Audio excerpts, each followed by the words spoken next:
رات کی خاموشی ایک شور کی طرح گل کے کانوں میں گونج رہی تھی۔ کمرے کی کھڑکی کے پٹ آہستہ آہستہ ہل رہے تھے۔ باہر ہلکی سی ہوا چل رہی تھی، لیکن کمرے کے اندر ایک طوفان سا بسا ہوا تھا جو گل کے دل میں برپا تھا۔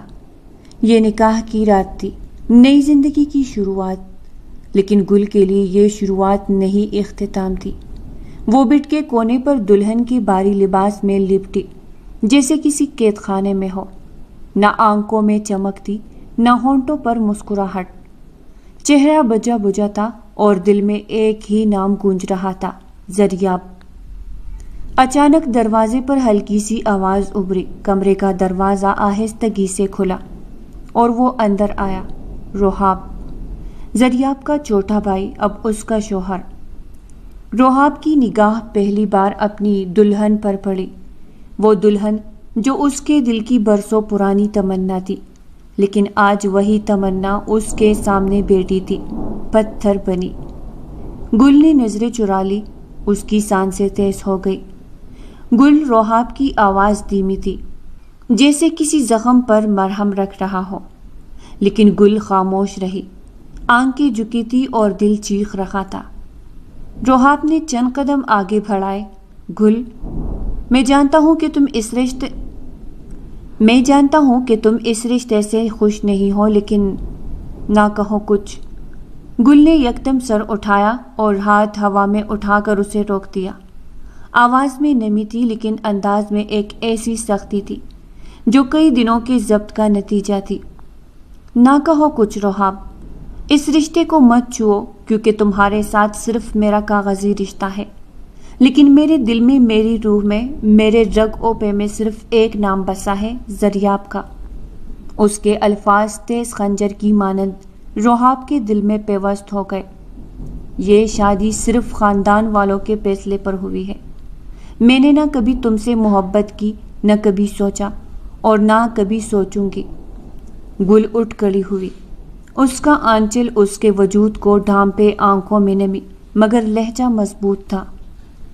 یہ اپنے پیار کا ڈرامہ کسی اور کے سامنے کرنا، روحاب، میرے سامنے نہیں۔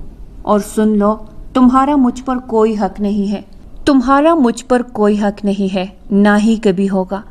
ایک دن تم خود اس فیصلے پر پچھتاؤ گی، جب میں تمہیں کسی صورت میسر نہ ہوگی۔ الفاظ پتھر بن کر گرے تھے۔ روحاب کی سانسیں کچھ پل کو رک گئی، وہ چند لمحے تک کچھ نہ بول سکا، پھر آہستہ سے سر جھکایا۔ میں جانتا ہوں تم جو کہہ رہی ہو وہ سچ ہے، اور میں جھوٹا نہیں ہوں، نہ زبردستی کرنے والا۔ روحاب نے ایک دم پیچھے لیا، جیسے اپنی حدود خود طے کر رہا ہو۔ لیکن گل، کیا کروں میں؟ اپنے دل کا کیا کروں؟ یہ دل جو برسوں سے تمہارے نام پر دھڑکتا آیا ہے۔ جب تم میرے بھائی کی دلہن بنی، میں نے خود کو چھپا لیا، پوسٹنگ لے لی، دور ہو گیا، کیونکہ تمہیں کسی اور کے نام سے منسوب دیکھنا میرے لیے اذیت تھی۔ لیکن قسمت نے مجھے واپس تم تک پہنچا دیا، تمہارا شوہر بنا دیا۔ اس کی آواز بھر گئی۔ تمہارے لیے شاید یہ صرف نکاح ہے، لیکن میرے لیے میری عبادت ہے، میری چاہت ہے، میری سب سے بڑی آزمائش۔ گل کی آنکھوں میں نمی کے قطرے اور گہرے ہو گئے۔ وہ سخت بنی تھی، لیکن روحاب کے لہجے کی سچائی دل کو چھو رہی تھی، وہ سچ جسے وہ ماننا نہیں چاہتی تھی۔ روحاب اس کے قریب آیا، اس کی آنکھوں میں نظر ڈال کر بولا، ہاں، اب تم میری بیوی ہو گل، اور مجھے حق ہے تم پر۔ لیکن اگر تم کہتی ہو کہ تمہیں چونا بھی زبردستی ہوگا، تو میں خود کو روک لوں گا کہ میری محبت جھوٹی ہے۔ لیکن یہ نہ کہو کہ میری محبت جھوٹی ہے۔ گل پیچھے ہٹی اور آنچل کو مزید اپنے گرد لپیٹ لیا۔ اگر تم زبردستی بھی کرو گے نا، تو میں خود کو مار لوں گی۔ کمرے میں سناٹا چھا گیا، دیواریں جیسے لرز گئی، ہوا بھی تھم سی گئی۔ روحاب کی آنکھوں سے ایک آنسو اس کی پلکوں پر چمکا۔ تو پھر یہ میری سزا ہے، میری آزمائش۔ لیکن گل، میں تم سے نفرت نہیں کروں گا، میں تمہیں وقت دوں گا، اور ایک دن تمہیں میری محبت پر یقین آ جائے گا۔ بس ایک موقع دینا، اس محبت کو جو تمہارے لیے مر مٹنے کو بھی تیار ہے۔ گل کچھ نہیں بولی، وہ ساکت کھڑی تھی، آنکھوں میں صرف خاموشی تھی اور دل میں ایک شور، زریاب کا سایہ، رحاب کا وعدہ، اور درمیان میں وہ خود، ایک قیدی جو رہائی نہیں چاہتی تھی۔ ٹیلی فون کب سے بج رہا ہے؟ کوئی ہے سننے والا یا سبھی بہرے ہو گئے ہیں؟ ہانڈیا بھونے ہوئے تیز آواز میں غصے سے کہا تو کانوں میں ہیڈ فری لگائے گانے سنتا وہاں ان کے چہرے کے تاثرات سے بھانپ گیا کہ معاملہ گمبھیر ہے۔ فوراً کانوں سے ہینڈ فری نکال کر صورتحال کو سمجھنے کی کوشش کرنے لگا تھا۔ لابی میں رکھ کے لائن لینڈ فون کی گھنٹی نے اسے اپنی جانب بلایا۔ وہ لپک کر گیا اور ریسیور اٹھا کر کان سے لگایا۔ سلام کرنا بھول گئے ہو کیا؟ دوسری جانب اس کی کزن گل بمباری کرنے کے لیے تیار تھی۔ بھولا نہیں ہوں، وہ کیا ہے کہ ہر کسی کو سلامتی کی دعا تو نہیں دی جاتی نا، کچھ لوگوں کی آرتی اتارنے کو دل چاہتا ہے۔ وہ کب پیچھے رہنے والا تھا، فوراً ہی جواب دیا تھا۔ کچھ لوگوں کے خواب ہمیشہ خواب ہی رہتے ہیں، پورے ہونے کی طاقت اور صلاحیت نہیں رکھتے۔ گل نے جواب دیا، لہجہ اور جواب معنی خیز تھا۔ رحاب کو نادرہ خاتون کی آواز نے بات بدلنے پر مجبور کر دیا، کیونکہ وہ پوچھ رہی تھی، کس کا فون ہے؟ خیر یہ بتاؤ گھر میں سب کیسے ہیں؟ ماموں مامی کا کیا حال ہے اور موسم کیسا ہے؟ رحاب نے نارمل لہجے میں سنجیدگی سے پوچھا۔ الحمدللہ گھر میں سب ٹھیک ہے، اور موسم کیسا ہے؟ ہماری طرف تو بھلا کی گرمی پڑ رہی ہے، تم بتاؤ تمہاری طرف کیسی ہے؟ گرمی ہے؟ گل نے پوچھا۔ ہماری طرف جن بھوت والی گرمی ہے رحاب پھر شرارت پر اتر آیا۔ کیا مطلب؟ گل کی دلنشین آواز میں سوال تھا۔ بھائی اگر تمہاری طرف بلا کی گرمی ہو سکتی ہے تو ہماری طرف جن بھوت والی گرمی کیوں نہیں ہو سکتی؟ پوائنٹ ہے نا؟ رحاب نے شریر لہجے میں جواب دیا۔ گل کا خون کھول گیا۔ رحاب نے اس کی بات پکڑ لی تھی اور اب مذاق اڑا رہا تھا۔ تم تو بس پوائنٹ ہی مارتے رہا کرو، امتحانوں میں 0 پوائنٹ لینے والے۔ گل نے اس کی دکھتی رگ کو چھیڑ دیا۔ دیکھو میری تعلیمی قابلیت اور ذہانت کو مت للکارو ورنہ کیا؟ گل کی آواز بلند ہوئی تھی۔ ورنہ میں اپنی نااہلی تسلیم کرنے پر مجبور ہو جاؤں گا۔ وہ اپنے مخصوص پرمزاح انداز میں بولا۔ او ہیلو، زیادہ شوخی ہونے کی ضرورت نہیں، چلو پپو سے بات کراؤ میری۔ گل نے سفارٹ لہجے میں کہا۔ نہ کراؤ بات تو؟ رحاب کو اب مزہ آ رہا تھا۔ تو باڑ میں جاؤ، وہ غصے سے بولی۔ راستہ تو بتاؤ پھر باڑ میں جانے کا؟ وہ مزید پھیلا۔ اف، جہنم میں جاؤ، گل دانت پیستے ہوئے بولی۔ تو اس نے فٹ سے سوال کیا، کیوں باڑ میں جانے کا راستہ معلوم نہیں ہے کیا؟ نہیں، تمہارے لیے جہنم بیسٹ ہے، تو مرنے کے بعد تو تم نے اس میں جانا ہی ہے۔ میں تو ابھی کی بات کر رہا ہوں۔ رحاب نے مسکراتے ہوئے شوخ لہجے میں اسے چھڑایا۔ تم پپو سے میری بات کروا رہے ہو یا نہیں؟ اگر میں کہوں کہ نہیں تو پھر تو مت کرواؤ بات، دوسرے بندے کا دماغ خراب کر رہے ہو۔ تو مت کرواؤ بات، دوسرے بندے کا دماغ خراب کر رہے ہو۔ لو بھلا پہلے سے خراب چیز کو میں کیسے خراب کر سکتا ہوں؟ گل خان ویسے خراب کرنے میں خاصے ماہر ہو تم، کچھ بھی خراب کر سکتے ہو، پھر وہ کسی کا دل ہو، دماغ ہو یا کسی کی زندگی ہو، تمہیں اس سے فرق بھی نہیں پڑتا۔ گل نے سنجیدہ اور لہجے میں اپنی بات مکمل کی اور کال منقطع کر دی۔ یہ اتنے سنگین الزامات کیوں لگا گئی ہے مجھ معصوم پر؟ میں روحان اکبر اسے ایسا لگتا ہوں۔ وہ ریسیور کو حیرت سے تکتے ہوئے بولا اور ریسیور کریڈل پر رکھ دیا۔ کون تھا؟ نادرہ بیگم نے پوچھا۔ آپ کی نکچڑی بھتیجی کا فون تھا، کال کر لیجئے گا، یقیناً ماموں جان نے بات کرنی ہوگی۔ رحاب نے باورچی خانے میں دوپہر کا کھانا پکاتی نادرہ خاتون سے کہا تو وہ اسے شاکی نظروں سے دیکھتے ہوئے بولی، اور تم نے ہمیشہ کی طرح الٹی سیدھی بکواس کی ہوگی۔ گل نے جواباً غصے میں آ کر فون بند کر دیا ہوگا، ہے نا؟ امی آپ کو اتنا بھروسہ کیوں ہے اپنے بیٹے پر؟ ہے وہ کہ سیانی؟ ہنس کر بولا۔ بیٹا میں ماں ہوں تمہاری، اس لیے تمہاری رگ رگ سے واقف ہوں۔ تم گل سے جھگڑا کیے بغیر تو رہتے ہی نہیں ہو، تمہارا تو دن ہی نہیں گزرتا جب تک اس سے جھگڑا نہ کر لو۔ نہیں، اب ایسا بھی نہیں ہے، دن گزر جاتا ہے ہاں، لیکن مزے کا نہیں گزرتا۔ وہ شرارت سے مسکراتے ہوئے سلاد کی پلیٹ میں سے کھیرے کی کاش اٹھا کر کھاتے ہوئے بولا، کیوں؟ تم ہر وقت اس بچی کو تنگ کرنے میں لگے رہتے ہو۔ نادرہ خاتون نے اسے ڈانٹ کر کہا، میں نہیں تنگ کرتا، تنگ تو وہ کر رہی ہے مجھے۔ ذرا سی شکل کیا اچھی دے دی ہے اللہ نے، جو تو سمیت دل میں آتی ہے۔ وہ لاؤبالی پن سے زمانی بات کہہ گیا۔ کیا کہا ہے؟ کچھ نہیں، وہ باورچی خانے سے باہر نکل گیا۔ ٹھہرو ذرا، روحاب نادرہ خاتون باورچی خانے سے باہر جانگتے ہوئے بولی۔ وہ غصے میں آ چکی تھی اور اسی لیے وہ وہاں سے باہر جا رہا تھا۔ میں اپنے دوست کی طرف جا رہا ہوں، گیٹ بند کر لے امی۔ روحاب کو امی کے ہاتھوں اپنی درک بننے کا اندیشہ تھا، اسی لیے تیزی سے کہتا ہوا باہر چلا گیا تھا اور نادرہ خاتون نے اپنا سر پیٹ لیا تھا۔ کیا تم خود کو کوئی ناول کی ہیروئن سمجھتی ہو؟ بچوں سے بھی زیادہ ڈرپوک ہو۔ بادل گرجے تو ڈر جاتی ہو، بجلی کڑکے تو آسان خطا ہو جاتے ہیں۔ زوروں کی بارش ہونے لگی تب تمہیں خوف آ گرتا ہے، زوروں کی بارش ہونے لگے تب تمہیں خوف آ گرتا ہے۔ کمرے میں اکیلے ہونے سے ڈرتی ہو، گھر میں کوئی نہ ہو، چند گھنٹے کے لیے اکیلے رہنا پڑ جائے تو تمہیں موت آنے لگتی ہے۔ دنیا میں کچھ ایسا بھی ہے جسے تمہیں ڈر نہیں لگتا؟ ہیڈ ماسٹر فرخندہ بیگم نے اپنی ماتحت اسکول ٹیچر گل خانزادی کو دیکھتے ہوئے قدرے سفاٹ اور صاف گو لہجے میں کہا، کیونکہ گل ان سے اپنی ہر بات بڑی بہن سمجھ کر شیئر کر لیا کرتی تھی، اسی لیے وہ اس کی ہر عادت اور مزاج سے واقف ہو گئی تھی اور اسے آج ایک بار پھر سے سمجھانے کی کوشش کر رہی تھی۔ آج زوروں کی بارش ہو رہی تھی اور گل خانزادی خوفزدہ ہو کر فرخندہ بیگم کے آفس میں آ گئی تھی۔ انہیں کافی دیر سوچ اور بچار کے بعد گل نے جواب دیا تھا، مجھے نہیں پتا میم کہ یہ سب میرے ساتھ کیوں ہوتا ہے، میرے اندر کیوں اتنا خوف ہے ہر بات کا۔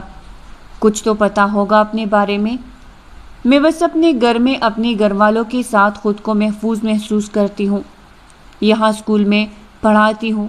اگر مجھے چھٹی کے وقت بھائی یا ڈرائیور لینے نہ پہنچے ہو یا انہیں ذرا سی دیر ہو جائے تو میرے ہاتھ پاؤں پھول جاتے ہیں۔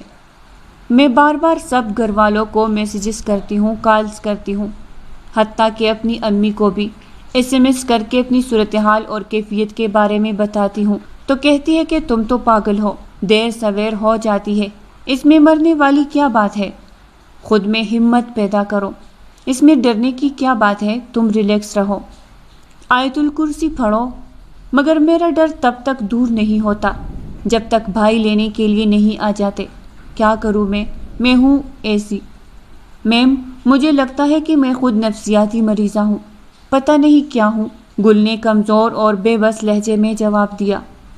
وہ جتنی خوش شکل، گوری چٹی حسین لڑکی تھی، گھنے سیاہ کندھے سے نیچے بال، مناسب قد، دلنشین مسکراہٹ، کھڑی درمیانہ ناک، گلاب کی پنکھڑی سے ہونٹ، کالی آنکھیں جو پہنتی تھی سج جاتا تھا، پہنے اوڑھنے کا سلیقہ بھی تھا، ذہین بھی تھی، بس یہی ایک خامی تھی کہ ہر چیز سے، ہر معاملے سے، ہر قسم کی صورتحال سے ڈرتی رہتی تھی اور منفی سوچیں اس کا گھیراؤ کیے رکھتی تھی۔ گل، آپ کوئی دوسری دنیا کی مخلوق نہیں ہے، آپ بھی اس زمین پر رہتی ہے جہاں دنیا کی ساری لڑکیاں، ساری عورتیں، سارے انسان رہتے ہیں۔ وہ سب تو نہیں ڈرتے، ہاں ہر انسان کا کوئی ایک چھوٹا بڑا خوف ہوا کرتا ہے، مگر ہر شے سے خوف کھانا، ہر صورتحال سے ڈرنا، اس کے بارے میں منفی سوچنا ایک صحت مند، ذہین اور مثبت انسان کی خصوصیت نہیں ہے۔ آپ اتنی پڑھی لکھی ہے، ذہین ہے، پھر کیوں بلا وجہ کے واہم و ڈر خوف میں مبتلا رہتی ہے؟ فرخندہ بیگ نے اسے دیکھتے ہوئے نرمی سے سمجھاتے ہوئے کہا، پتہ نہیں، شاید گھر والوں کی ضرورت سے زیادہ توجہ نے مجھے بزدل بنا دیا ہے۔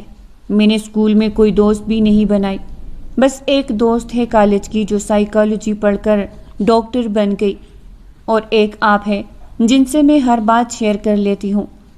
میں گھر میں بھی سب سے الگ تلگ رہنے لگی ہوں۔ اب تو جب سے بھائی بہنوں کی شادیاں ہوئی ہے میرے لیے ان کے پاس وقت نہیں رہا۔ نام کی بات چیت رہ گئی، کسی کو میری پرواہ نہیں رہی۔ یہی سوچ سوچ کر میں بہت ریزرو ہو گئی ہوں۔ مجھے پہلے کی طرح کوئی توجہ اور اہمیت نہیں دیتا۔ ان کی اپنی زندگی میں نئے رشتے، نئے لوگ جو آ گئے ہیں۔ گل نے کمزور لہجے میں تفصیلی سے جواب دیا۔ دیکھو گل، ابھی تم نے خود ہی کہا کہ ان کی شادیاں ہوئی ہے تو مائی ڈیئر، شادی ایک فل ٹائم جاب ہے، بہت بڑی ذمہ داری، خاص کر ایک لڑکی کے لیے۔ وہ اگر پیچھے مڑ مڑ کر دیکھتی رہے گی تو آگے کیسے بڑھے گی؟ سسرال کی ذمہ داریاں کیسے نبھائے گی؟ تمہیں بھولا کوئی بھی نہیں ہے، بس اب ان کی ذمہ داریاں اور ترجیحات میں فرق آ گیا ہے۔ کیا ہوا اگر تم ان کی پہلی ترجیح نہیں ہو؟ کیا ہوا اگر تم اب ان کی پہلی ترجیح نہیں ہو اور اولین محبت یا ذمہ داری نہیں رہی؟ خدا نخواستہ تم کوئی اپاہج تو نہیں ہو اور نہ ہی دودھ پیتی بچی ہو کہ وہ اب بھی تمہیں ہمہ وقت اپنی توجہ اور احساس اور خیال کا مرکز بنائے رکھے۔ انہوں نے تمہارا ہر طرح سے بہت خیال رکھا ہے ہمیشہ، تو اب تم بھی ان کی مجبوریوں کو سمجھنے کی کوشش کرو۔ کل کو جب تمہاری شادی ہو جائے گی تب کیا کرو گی؟ وہ بہت پیار سے اس کو سمجھا رہی تھی اور گل ان کی بات سمجھ بھی رہی تھی، پر نہ جانے کیوں وہ اپنے ڈر کو دور نہیں کر پا رہی تھی۔ دوسروں کی انگلی پکڑ کر چلنے والے یا تو بچے ہوتے ہیں یا اندھے ہوتے ہیں۔ آپ اب نہ تو بچی رہی ہے اور نہ ہی خدا نخواستہ اندھی ہے۔ دوسروں کی چھڑی مت پکڑے، اپنی آنکھیں خود بننا سیکھے۔ یاد رکھ کے ماں باپ بھی ایک حد تک ساتھ چلتے ہیں۔ دنیا میں اپنے بل پر جینا پڑتا ہے۔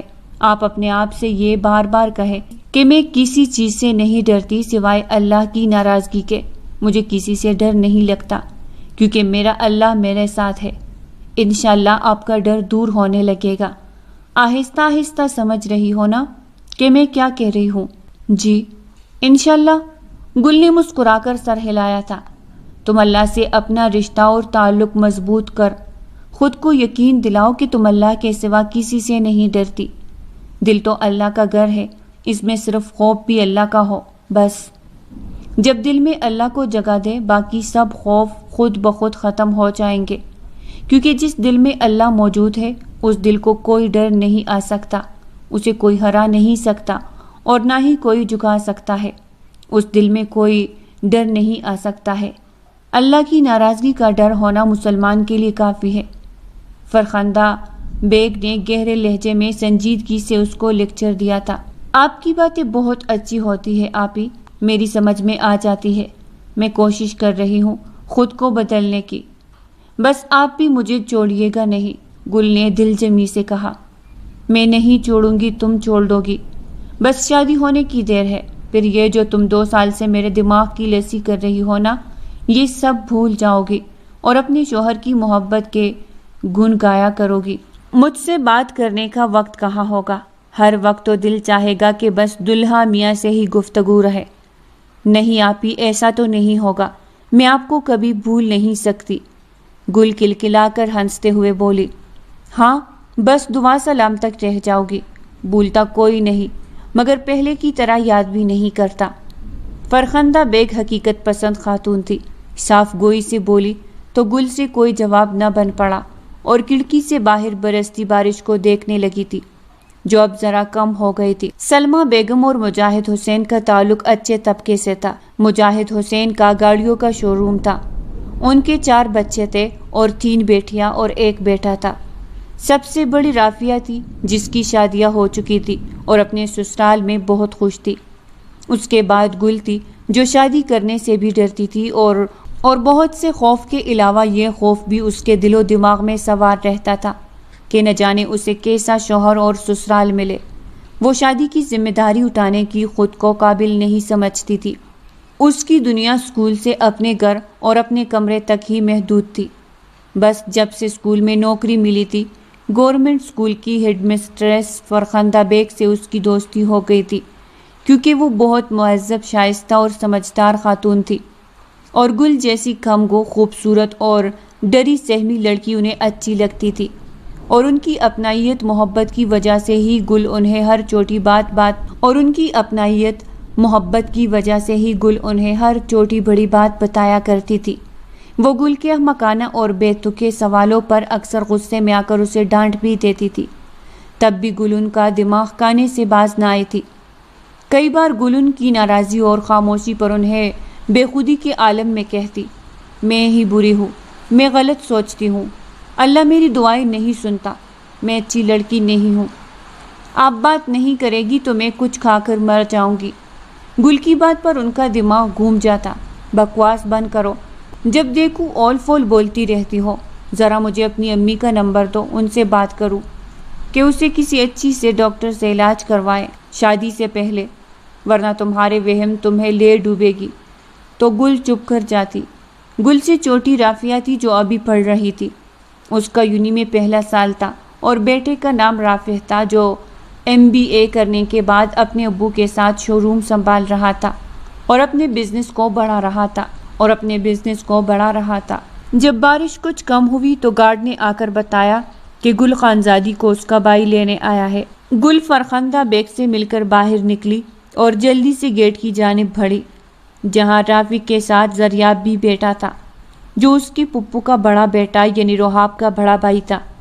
ارے زریاب بھائی، آج آپ ہماری طرف کا راستہ کیسے بھول گئے؟ بس کیا کرے، کبھی کبھی چڑیلوں سے ملنے کا بھی تو دل کر ہی آتا ہے نا۔ ارے زریاب بھائی، یہ آپ ہی ہے نا؟ کہیں آپ میں بھی رحاب کی روح تو نہیں گھس گئی جو آج اس کے جیسی باتیں کر رہے ہیں؟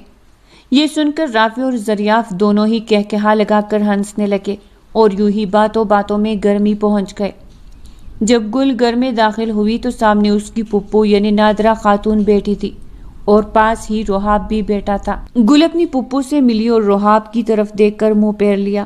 اچھا پھپھو، میں چینج کر کے آتی ہوں، اتنا کہہ کر وہ کمرے میں چلی گئی، جبکہ رحاب ماتھے پر بل ڈالے ہون کو کی طرح اسے جاتے ہوئے دیکھنے لگا۔ آئی بڑی جیسے مجھے یہ اگنور کرے گی اور میں مر جاؤں گا، باڑ میں جائے، سمجھتی کیا ہے خود کو، وہ دل ہی دل میں کہنے لگا۔ رات کو کھانے کی میز پر سب موجود تھے، جب نادرہ خاتون نے اپنے بھائی کو مخاطب کیا، بھائی میں آج یہاں ایک خاص مقصد سے آئی ہوں۔ ہاں بولو نادرہ، کیا بات ہے؟ بھائی ماشاءاللہ رافعہ اپنے گھر کی ہو چکی ہے، اللہ اسے اور خوشی عطا کرے، تو میں نے سوچا اپنے زریاب کے لیے آپ کی گل کو مانگ لوں۔ یہ جملہ گویا ایک پتھر کی طرح آ کر رحاب کے سینے سے ٹکرایا، اس کے ہاتھ میں پکڑا چمچ لرز گیا، دل جیسے اچانک سن ہو گیا۔ ارے بیٹا کیا ہوا؟ نادرہ بیگم نے فوراً پانی کا گلاس تمایا۔ رحاب نے جلدی سے پانی پیا اور ایک نظر گل پر ڈالی۔ گل، جس کی آنکھوں میں لمحہ بھر کے لیے خوف چمکا اور پھر شرم کا سرخ رنگ اس کے گالوں کو چھو گیا، وہ نظریں جھکائے اٹھ کر اپنے کمرے میں چلی گئی۔ رحاب کی سانسیں رکنے لگی، اس کا دل ٹوٹا نہیں تھا، کچلا گیا تھا۔ نادرہ بیگم کی نظریں بھائی پر تھی، آواز میں ضد چھپی تھی۔ دیکھیے بھائی، انکار نہ کیجیے گا، بڑی امید سے آئی ہوں، گل کے والد نے مسکراتے ہوئے جواب دیا۔ نادرہ، انکار کیسا؟ ہم تو بہت خوش ہیں، زریاب کے لیے گل کا رشتہ منظور ہے۔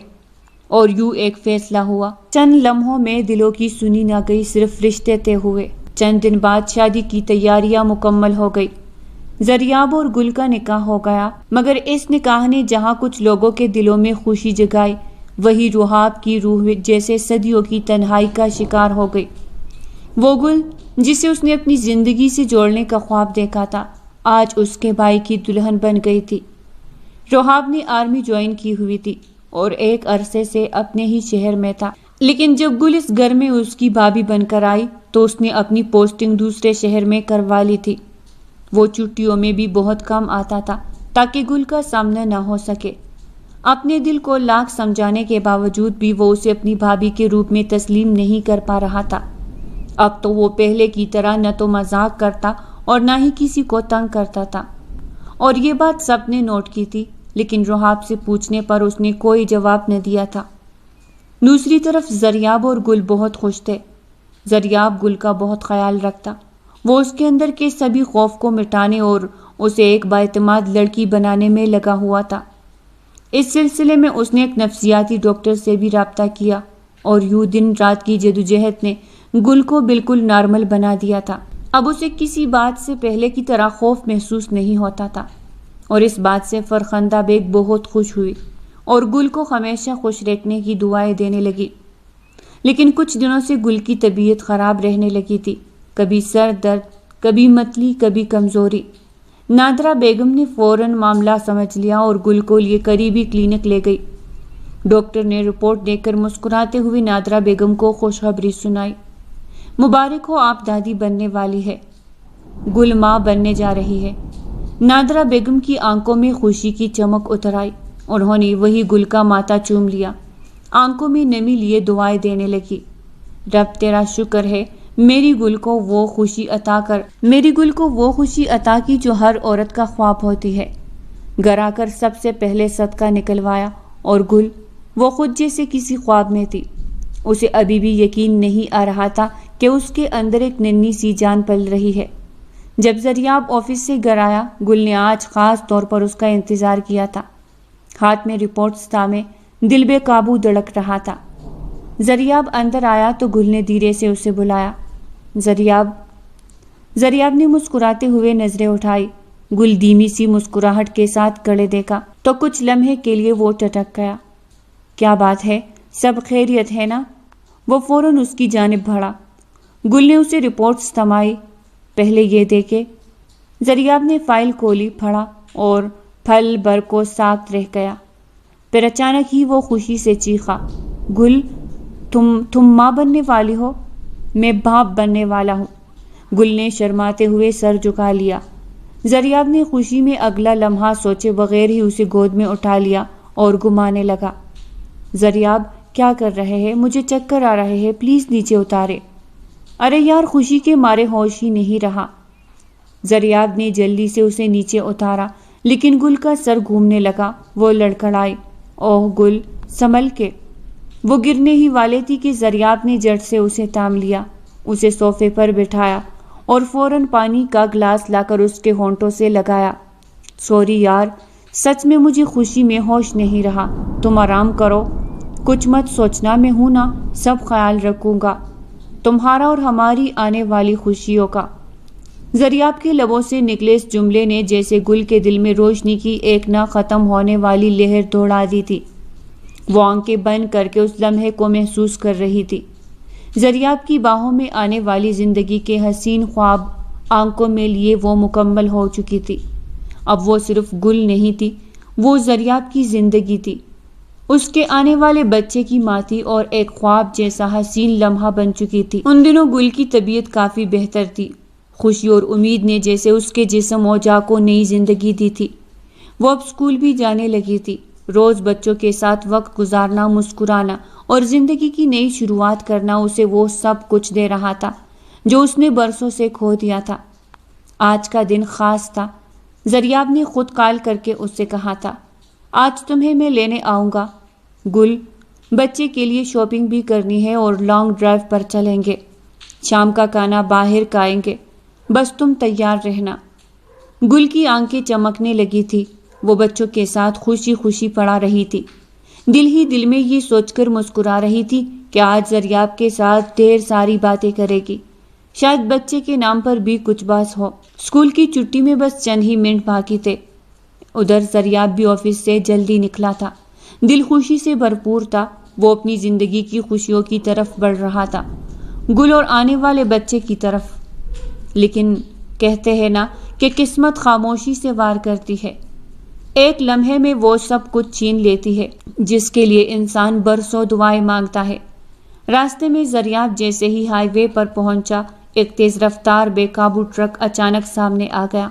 زریاب کے پاس بچنے کا وقت نہ تھا، ایک زوردار آواز، ایک چیخ اور پھر زریاب کی کار لڑکتی ہوئی سڑک سے نیچے جا گری۔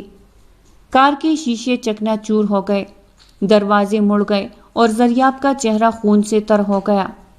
قریبی دکانوں اور گھروں سے لوگ دوڑ پڑے، کوئی ایمبولینس بلانے لگا، کوئی کار کا دروازہ کھولنے کی کوشش کرنے لگا۔ ٹرک کا ڈرائیور موقع پر ہی دم توڑ چکا تھا اور زریاب وہ آخری سانسوں میں تھا لیکن زندہ تھا۔ کسی نے اس کا فون اٹھایا آخری ڈائل نمبر پر کال کی۔ گھر ادھر ڈرائیور وقت پر گل کو لینے پہنچ چکا تھا۔ گل نے مسکرا کر گاڑی میں بیٹھتے ہوئے پوچھا، انکل زریاب کہاں ہے؟ آج تو وہ آ رہے تھے نا؟ ڈرائیور کچھ لمحے خاموش رہا، جیسے الفاظ چبانے کی کوشش کر رہا ہو، پھر آہستہ سے گاڑی کا رخ موڑتے ہوئے بولا، بی بی جی ہسپتال جانا ہے، زریاب بابا کا ایکسیڈنٹ ہو گیا ہے۔ یہ جملہ جیسے ساری کائنات ایک لمحے کو رک گئی ہو، گل کے کانوں میں گونجنے لگا۔ کیا؟ نہیں انکل، کیا کہہ رہے ہیں آپ؟ نہیں، یہ مذاق نہ کریں۔ ڈرائیور نے نظریں نیچے کر لی اور تیز رفتاری سے گاڑی اسپتال کی جانب دوڑا دی۔ گل کی سانسیں اٹکنے لگی، وہ لرزتے لبوں سے دعائیں پڑھنے لگی۔ اس کے آنسو رکنے کا نام نہیں لے رہے تھے، دل جیسے سینے میں دھڑکنے کے بجائے چیخ رہا تھا، اللہ خیر میرا زریاب، کچھ نہ ہو میرے رب، کچھ نہ ہو، میں کیسے جیوں گی۔ گاڑی جیسے ہی اسپتال کے باہر رکی، گل نے خود کو دروازہ کھول کر باہر نکالا اور تقریباً بھاگتی ہوئی اندر پہنچی۔ ہر قدم جیسے بھاری ہو رہا ہو، جیسے کسی نے جکڑ لیا ہو۔ دل دہلا دینے والی اضطراب میں وہ ایمرجنسی وارڈ کی طرف دوڑی۔ سامنے نادرا بیگم، روحاب اور اس کے گھر والے تھے، سب پریشان کھڑے تھے۔ گل بیٹا، نادرا بیگم آگے بڑھی لیکن گل نے کسی کی بات نہ سنی۔ وہ ایک جھٹکے سے نرس کو جا پکڑتی تھی۔ زریاب کہاں ہے؟ بتائے نا، وہ کیسا ہے؟ مجھے اندر جانے دے، میں ان کی بیوی ہوں۔ نرس نے روکتے ہوئے کہا، آپ کو ابھی اندر جانے کی ضرورت نہیں ہے بی بی، وہ ICU میں ہے، ڈاکٹر کوشش کر رہے ہیں۔ یہ سن کر گل کا رنگ جیسے موت کی سفیدی میں بدل گیا، اس کے قدم ڈگمگا گئے۔ نادرا بیگم نے فوراً اسے سنبھالا، لیکن گل جیسے ہوش کھونے کو تھی۔ نہیں، زریاب کو کچھ نہیں ہو سکتا، ہم نے جینا تھا ایک ساتھ، اس بچے کے لیے، میرے رب میرا زریاب مجھے واپس دے دو۔ اور پھر گل وہی فرش پر بیٹھ کر بچوں کی طرح بلک بلک کر رونے لگی۔ روحاب سے اس کی حالت دیکھی نہیں جا رہی تھی، وہ آگے بڑھا، دیکھو گل، اس وقت بھائی کو صرف دعا کی ضرورت ہے، تم اس طرح خود کو بے حال کرو گی تو جب بھائی کو ہوش آئے گا اور تمہیں اس حالت میں دیکھ کر ان کے دل پر کیا بیتے گی۔ پلیز روحاب، زریاب کو واپس لے آؤ، انہیں کہو وہ ٹھیک ہو جائے، ان کی گل ان کے بغیر نہیں رہ سکتی، میں نہیں رہ سکتی ان کے بنا، پلیز اللہ سے کہو کہ میرے زریاب کو کچھ نہ کرے۔ گل کی حالت دیکھ کر اسپتال میں ہر آنکھ اشکبار ہو رہی تھی۔ ہسپتال کے کوریڈور میں جیسے وقت تھم چکا تھا، ہر طرف خاموشی تھی، لیکن اندر کہیں ایک قیامت برپا تھی۔ ICU کے باہر سب کی نظریں دروازے پر جمی تھی۔ نادرا بیگم، فرخندہ بیگم، روحاب سب دل میں دعائیں مانگ رہے تھے۔ گل ابھی بھی نڈال زمین پر بیٹھی تھی، اس کے آنسو جیسے خشک ہو چکے تھے، بس آنکھیں خالی ہو کر ایک نقطہ گور رہی تھی۔ وہ بار بار سرگوشی کرتی، پلیز اللہ جی، میرے زریاب کو کچھ مت کرنا۔ اتنے میں دروازہ کھلا، ڈاکٹر باہر آیا، چہرہ سنجیدہ، آنکھوں میں ہلکی نمی، جیسے کسی بوجھ تلے دبا ہوا ہو۔ کیا ہوا ڈاکٹر؟ میرے بیٹے کو ہوش آ گیا؟ نادرا بیگم تیزی سے آگے بڑھی، گل بھی جیسے سانس روک کر کھڑی ہو گئی۔ ڈاکٹر نے ایک لمحے کو سب کی طرف دیکھا، پھر آہستہ سے بولا، ہم نے بہت کوشش کی لیکن ہم انہیں نہیں بچا پائے۔ ایک لمحے کو سب کچھ ساخت ہو گیا۔ زریاب، نہیں۔ گل نے ایک چیخ مار کر جیسے ساری کائنات کو ہلا دیا۔ وہ دوڑتی ہوئی دروازے کی طرف بڑھی، لیکن نرس نے روک لیا۔ چھوڑو مجھے دیکھنے دو، میں اس کی بیوی ہوں، میں نے اس کے ساتھ جینا تھا، تم لوگ جھوٹ بول رہے ہو، انہیں کچھ نہیں ہوا، انہیں کچھ نہیں ہو سکتا۔ نادرا بیگم زمین پر بیٹھ گئی، دونوں ہاتھ سر پر رکھ لیے، زبان سے آواز نہ نکلی، صرف آنکھوں سے آنسو بہنے لگے، جیسے وہ اندر ہی اندر چیخ رہا ہو۔ اور گل کا وجود وہی زمین پر بیٹھا ساکت، خاموش، آنکھوں سے بہتا ہوا درد، لیکن زبان جیسے مفلوج ہو چکی ہو۔ زریاب کی ڈیڈ باڈی کو آہستہ سے وارڈ سے باہر لایا گیا۔ سفید چادر میں لپٹا وہ شخص جو چند گھنٹے پہلے تک زندگی کے حسین خواب بن رہا تھا، اب صرف ایک خاموش جسم تھا۔ گل تڑپ کر آگے بڑھی، چادر ہٹائی۔ زریاب کا چہرہ پرسکون تھا، جیسے وہ اب بھی گل کا انتظار کر رہا ہو۔ زریاب اٹھو، دیکھو میں آ گئی ہوں، دیکھو تم باپ بننے والے ہو، تم نے تو کہا تھا کہ تم مجھ سے بہت محبت کرتے ہو، مجھے کبھی اکیلا نہیں چھوڑو گے، ہمیشہ میرے ساتھ رہو گے، تو پھر زریاب تم نے مجھے اکیلا کیوں چھوڑا؟ اس کی آواز میں ایسی ٹھوٹ پھوٹ تھی کہ دیواریں بھی رو پڑتی، لیکن زریاب خاموش تھا، ہمیشہ کے لیے خاموش۔ بارش کی ہلکی بوندوں میں لپٹا ہوا دن جیسے فضا بھی زریاب کی موت پر ماتم کر رہی ہو۔ قبرستان میں گہری خاموشی چھائی ہوئی تھی، گھر کے مرد زریاب کے جنازے کو کندھا دے رہے تھے اور خواتین کی ہچکیاں ہر طرف سو گونج رہی تھی۔ بارش تمی تو نہیں تھی مگر ہلکی ہو چکی تھی، جیسے آسمان بھی اب تک چکا تھا، بس آہستگی سے زریاب کے بچھڑنے پر رو رہا تھا۔ قبرستان کی مٹی گیلی تھی، کچی نم ٹھنڈی، ویسے ہی جیسے گل کے دل کی حالت۔ جنازہ اٹھایا گیا تو گل کی سسکیاں رکنے کا نام ہی نہیں لے رہی تھی۔ نادرا بیگم کا سہارا لیے وہ بس چپ چاپ آنکھوں سے آنسو بہا رہی تھی، وہ آنسو جو لفظوں کا روپ نہ دھار سکے، وہ درد جو چیخ بھی نہ سکے۔ روحاب تو جیسے بولنا ہی بھول گیا تھا، وہ جو زریاب کا بھائی تھا مگر دوست اس سے بڑھ کر، وہ ٹوٹ چکا تھا۔ فرخندہ بیگم اور نادرا بیگم کی آنکھیں متواتر بہہ رہی تھی، مگر گل وہ تو اندر سے سن ہو چکی تھی۔ کمرے میں ہلکی روشنی تھی، زریاب کی تصویر گل کے تکیے کے نیچے رکھی تھی، وہی خوشبو، وہی لمس۔ گل نے ساری رات آنکھ نہیں چپکی تھی، ہر گھڑی زریاب کا چہرہ آنکھوں میں گھومتا رہا، کبھی وہ اس کی باہوں میں خود کو محسوس کرتی، کبھی اس کی ہنسی گونجتی، کبھی اس کی وہ آواز، گل تم ہی تو میرا سکون ہو۔ کمرہ اب بھی ویسا ہی تھا، زریاب کی چیزیں ویسے ہی سجی تھی، مگر زندگی کہیں بھی نہ تھی۔ عدت کے دن ایک جیسے تھے، خاموش، ساکت، اذیت ناک۔ گل نے خود کو عبادت میں ڈال دیا، وہ قرآن کی تلاوت کرتی، نوافل پڑھتی، زریاب کے لیے دعائیں کرتی، مگر وہ اندر ہی اندر خود کو ٹوٹتے ہوئے محسوس کر رہی تھی۔ عدت کے دن پورے ہو چکے تھے، زریاب کی یاد اب بھی گل کی رگوں میں خون کی طرح دوڑتی تھی، مگر زندگی اپنی ضد پر تھی، وہ رکتی نہیں تھی۔ روحاب نے ماں کے سامنے دل کا حال رکھا، امی، گل کو دیکھ کر دل کو سکون ملتا ہے، میں اسے بس خوش دیکھنا چاہتا ہوں، اگر وہ میری زندگی کا حصہ بن جائے تو شاید میں زریاب کے جانے کا دکھ جھیل پاؤں۔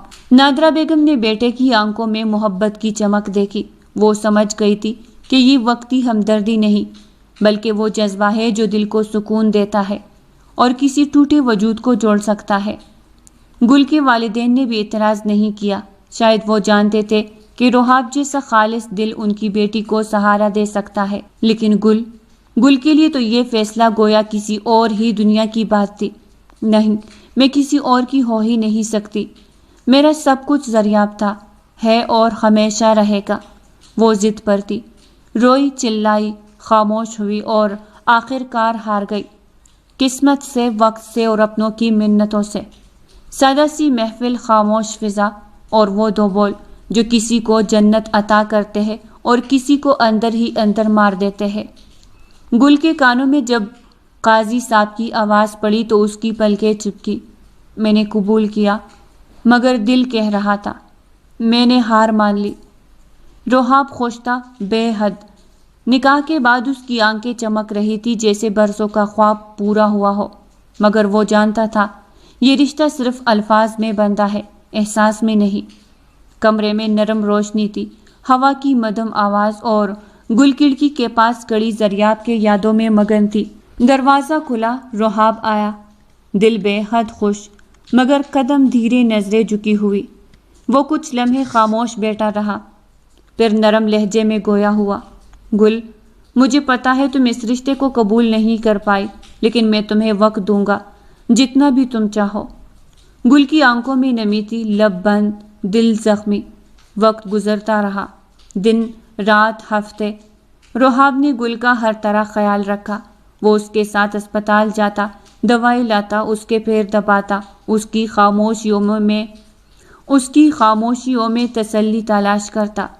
آج روحاب کو نہ جانے کیا ہوا، کمرے میں داخل ہوتے ہی وہ خاموشی سے گل کے قریب آیا، گل، مجھے میرا حق چاہیے۔ گل نے یکدم اس کی طرف دیکھا، آنکھوں میں خوف، غصہ، حیرت، سب کچھ ایک ساتھ۔ کون سا حق؟ تمہارا مجھ پر کوئی حق نہیں ہے، میرا جسم، میرا وجود، سب کچھ زریاب کا ہے۔ روحاب کی آنکھیں سرخ ہو گئی۔ نہیں گل، اب تم میری ہو، زریاب بائی اب نہیں ہے۔ یہ کہتے ہی اس نے گل کے ہونٹوں پر جھک کر انہیں اپنی گرفت میں لیا۔ گل کے وجود نے کام کر احتجاج کیا، مگر روحاب کے جذبات آج قابو میں نہ تھے۔ اس کے لب گل کے لبوں پر برسنے لگے۔ لمحہ بلمحہ وہ جذب ہوتا گیا، جیسے برسوں کی پیاس بجھا رہا ہو۔ گل کی سانسیں اکڑنے لگی۔ یہ تم زریاب کے ہونٹوں کو چوم رہے ہو؟ یہ جملہ گویا بجلی کی مانند روحاب پر گرا، لیکن تب تک اس نے گل کو بستر پر لٹا دیا تھا۔ جیسے ہی اس کی نظر گل کے ابھرتے پیٹ پر پڑی، روحاب کا دل لرز گیا۔ وہ پیچھے ہٹا، دونوں ہاتھوں سے چہرہ ڈھانپ کر پیچھے ہٹ گیا۔ نہیں، یہ میں کیا کرنے جا رہا تھا؟ پھر وہ زمین پر بیٹھ گیا، گہری سانسیں لیتے ہوئے تھرتھراتے وجود سے بولا، سوری گل، میں جذبات میں بہہ گیا، لیکن جب تک تم اس بچے کو جنم نہیں دے دے، میں تمہیں چھونے کا حق بھی نہیں رکھتا۔ یہ کہہ کر وہ کمرے سے نکل گیا، اور گل پہلی بار کسی اور کے لیے رو رہی تھی۔ نرم شفاف آنسو، خاموش تسلیم۔ اس دن کے بعد روحاب نے ایک لمحے کے لیے بھی گل کو کوئی شکایت نہ دی۔ گل نے پہلی بار روحاب کو غور سے دیکھا۔ وہ صرف شوہر نہیں تھا، ایک محافظ تھا، ایک خاموش عاشق۔ اس کے دل میں اب زریاب کی یادیں نہیں مٹ رہی تھی، لیکن روحاب کی محبت بھی اس یاد میں شامل ہو چکی تھی۔ گل کو ڈر تھا یہ سب خواب نہ ہو، کہیں روحاب بھی زریاب کی طرح چھن نہ جائے، کیونکہ اب گل کے دل میں ایک نیا احساس، ایک نئی دھڑکن جنم لینے لگی تھی، اور وہ دھڑکن روحاب کا نام لے رہی تھی۔ گل کی سانسیں گہری ہو چکی تھی۔ دن رات کی تکن، اندر کا خوف اور باہر کا سکون، سب اس کے چہرے پر ایک خاموش کہانی لکھ رہے تھے۔ 9ویں مہینے کا اختتام قریب تھا۔ وہ لمحہ جب ہر عورت درد کے دریا سے گزرتی ہے اور زندگی کی سب سے عظیم خوشی کو جنم دیتی ہے۔ روحاب نے ایک پل بھی اسے اکیلا نہیں چھوڑا تھا۔ اس نے ماں باپ، شوہر اور دوست کا ہر کردار نبھایا تھا۔ روحاب، مجھے ڈر لگ رہا ہے، گل نے اس رات کہا، جب درد کی ہلکی لہر اس کے وجود میں اترنا شروع ہو چکی تھی۔ روحاب نے اس کا ہاتھ تھاما، آنکھوں میں تسلی، لبوں پر نرمی۔ تم اکیلی نہیں ہو گل، میں ہوں تمہارے ساتھ، میں تمہیں کچھ نہیں ہونے دوں گا۔ کمرے میں ایک ساتھ 2 سانسیں چل رہی تھی، گل کی اور اس کے اندر پلنے والے بچے کی۔ جب گل کو اندر کر کے گئے تو روحاب باہر دیوار سے ٹیک لگا کر آنکھیں بند کیے دعا مانگ رہا تھا، میری گل اور بچے دونوں کو سلامت رکھنا۔ دروازہ کھلا، نرس نے مسکراتے ہوئے خبر دی، مبارک ہو، بیٹی ہوئی ہے۔ روحاب کا دل جیسے پھول سا کھل اٹھا۔ زندگی نے زریاب کے بعد پہلی بار مسکرا کر دیکھا تھا۔ دھندلے منظر میں جب پہلی بار روحاب نظر آیا، بچی کو گود میں لیے، تو اس کا دل لرز گیا۔ روحاب کے چہرے پر خوشی، آنکھوں میں آنسو، لبوں پر شکر۔ گل، دیکھو ہماری بیٹی بالکل تم پر گئی ہے۔ گل نے کمزور ہاتھوں سے بچی کو تھاما۔ وہ چھوٹا سا وجود جو اس کے اندر 9 مہینے سے پل رہا تھا، اب باہر آ چکا تھا، اور اس کی آنکھوں میں زریاب کی جھلک تھی۔ یہ زریاب کی آخری نشانی ہے۔ گل کی آنکھ سے آنسو بہہ نکلا، اور میری پہلی خوشی، روحاب نے دھیرے سے کہا۔ وقت آہستہ آہستہ گزرنے لگا۔ روحاب بچی سے اتنا پیار کرتا تھا کہ گل حیران رہ جاتی۔ کرتا بھی کیوں نہ، اس کا اپنا خون تھا، اس کے بھائی کی نشانی تھی۔ گل اب مکمل ٹھیک ہو چکی تھی۔ زریاب کی یادیں دل میں تھی، مگر اب ایک اور سایہ ان یادوں پر چھا چکا تھا، روحاب کا، جو کبھی دعویٰ نہیں کرتا تھا، بس نبھاتا تھا۔ ایک رات بچی سو رہی تھی اور روحاب خاموشی سے کمرے میں داخل ہوا۔ گل، اب تو تم میری ہونا۔ اس کے لہجے میں التجا تھی، کوئی زبردستی نہیں، کوئی ضد نہیں۔ گل نے پلٹ کر اسے دیکھا، پھر سر جھکا کر دھیرے سے سر ہلایا۔ روحاب قریب آیا، اس کا چہرہ ہاتھوں میں لیا۔ اگر کبھی میرے ہونے سے تمہیں کسی بھی قسم کی تکلیف محسوس ہو تو بتا دینا، میں پیچھے ہٹ جاؤں گا۔ گل کی آنکھ سے ایک آنسو نکلا۔ اس نے روحاب کا ہاتھ تھاما اور سر اس کے سینے پر رکھ دیا۔ زریاب ایک خواب تھا، تم حقیقت ہو، جس نے اس خواب کے بکھرے ٹکڑوں کو اپنے دامن میں سمیٹ لیا۔ روحاب نے گل کو آہستگی سے خود میں چھپا لیا۔ اب وہ صرف روحاب کی بیوی نہیں تھی، ایک ماں تھی، ایک شکر گزار روح تھی جو اس مرد کی محبت میں ہر دن رات دوبارہ جینا سیکھ رہی تھی۔ اور روحاب، اسے اب کچھ اور نہیں چاہیے تھا۔ گل کی ایک مسکراہٹ، اس کی تسلیم، اس کے ہاتھ پر رکھا ایک ہاتھ، بس وہی اس کی جنت تھی۔ تو پیارے ریڈرز، آج کی ناول اگر آپ کو پسند آئی ہو تو لائک کریں، چینل کو سبسکرائب کریں۔ پھر ملتے ہیں ایک نئی ناول کے ساتھ، تب تک کے لیے ہمیں اجازت دیجیے گا۔ اللہ نگہبان۔